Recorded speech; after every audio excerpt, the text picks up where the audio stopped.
வணக்கம். 4 முதல் 9 வகுப்பு வரை எடுக்கக்கூடிய ஆசிரியர்கள் அவங்களோட டிஎன்எஸ்சிடி ஆப்பில் ஸ்டூடெண்ட்ஸோட வாசிப்பு இயக்க புத்தகங்களை அவங்க எந்த நிலையில் இருக்காங்க அப்படிங்கிறத கண்டுபிடிச்சி அதுக்கு ஏற்ற மாதிரி ஆப்பில் அப்டேட் பண்ண சொல்லியிருக்காங்க. இதுக்கான வழிமுறைகளை அரசே வெளியிட்டிருக்காங்க. வாசிப்பு இயக்கம் முதல் கட்டம் 2ஆம் கட்டம் சொல்லிட்டு 2 கட்டங்களாக புத்தகங்கள் கொடுத்துருக்காங்க.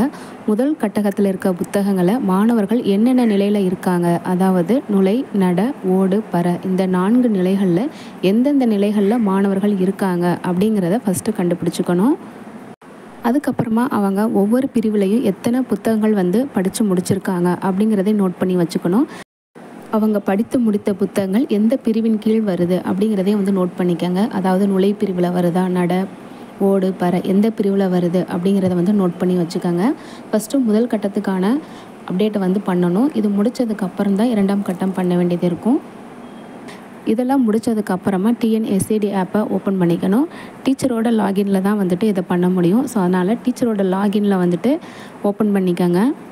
அதில் கீழே பார்த்தீங்க அப்படின்னா வாசிப்பு இயக்கம் இருக்கும். அந்த மாடியூலை ஓப்பன் பண்ணிவிட்டு ஸ்டூடெண்ட் ஸ்டேட்டஸ் அப்படிங்கிறத கிளிக் பண்ணிக்கோங்க. கிளிக் பண்ணிவிட்டு பார்த்தீங்க அப்படின்னா எந்த வகுப்பு, எவ்வளோ மாணவர்கள் இருக்காங்க, எவ்வளோ பேர் அப்டேட் பண்ணியிருக்காங்க அப்படிங்கிற டீட்டெயில்ஸ் காட்டும். இப்போ நம்ம யாரையுமே அப்டேட் பண்ணலை அப்படிங்கிறனால 0 காட்டுது.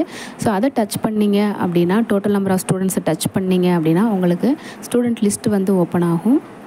அந்த மாணவரின் பேரை நீங்கள் டச் பண்ணிங்க அப்படின்னா அந்த மாணவர்கள் கீழே காட்டக்கூடிய அந்த 4 நிலைகளில் எதில் இருக்கார் அப்படிங்கிறத பார்த்து செலக்ட் பண்ணிக்கோங்க. செலக்ட் பண்ணிவிட்டு அதுக்கப்புறமா அவர் அந்த பிரிவின் கீழ் எத்தனை புக்கு படிச்சிருக்காரு அப்படிங்கிற நம்பரை டைப் பண்ணிக்கோங்க. அடுத்ததாக என்னென்ன புக்கு படிச்சிருக்காங்க அப்படிங்கிறத செலக்ட் பண்ணிக்கோங்க. ஸ்க்ரோல் பண்ணிவிட்டு கீழே சப்மிட் பட்டன் இருக்கும். அதை கொடுத்தீங்க அப்படின்னா அந்த ஸ்டூடெண்ட்டோட நேம் க்ரீன் கலரில் மாறிடும். இதே போல் எல்லா ஸ்டூடெண்ட்ஸுக்கும் ஒன்றா பண்ணி முடிக்க வேண்டியது இருக்கும். இந்த முறையில் தான் வாசிப்பு இயக்க புத்தகங்களை டிஎன்எஸ்சிடி ஆப்பில் பதிவேற்றம் பண்ணணும். இப்போ நம்ம ஒரு ஸ்டூடெண்ட் தான் அப்டேட் பண்ணியிருக்கோம். இப்போ நம்ம பேக் போயிட்டு டேம்லி அப்டேட் ஸ்டேட்டஸ் அந்த மாடியில் கிளிக் பண்ணால் எத்தனை பேருக்கு அப்டேட் பண்ணியிருக்கோம் அப்படிங்கிறத காட்டும். நம்ம ஃபுல்லாக கம்ப்ளீட் பண்ணால் கம்ப்ளீட்டட்னு வரும். இப்போ நம்ம ஒருத்தருக்கு மட்டும் பண்ணியிருக்கனால பார்ஷலி கம்ப்ளீட்டட் அப்படின்னு வருது. ஸோ அவ்வளோதான். இப்படி தான் நம்ம வாசிப்பு இயக்க புத்தகங்களோட நிலைகளை மாணவர்களுக்கு ஏற்ற மாதிரி டிஎன்எஸ்சிடி ஆப்பில் அசைன் பண்ணணும். தேங்க்யூ.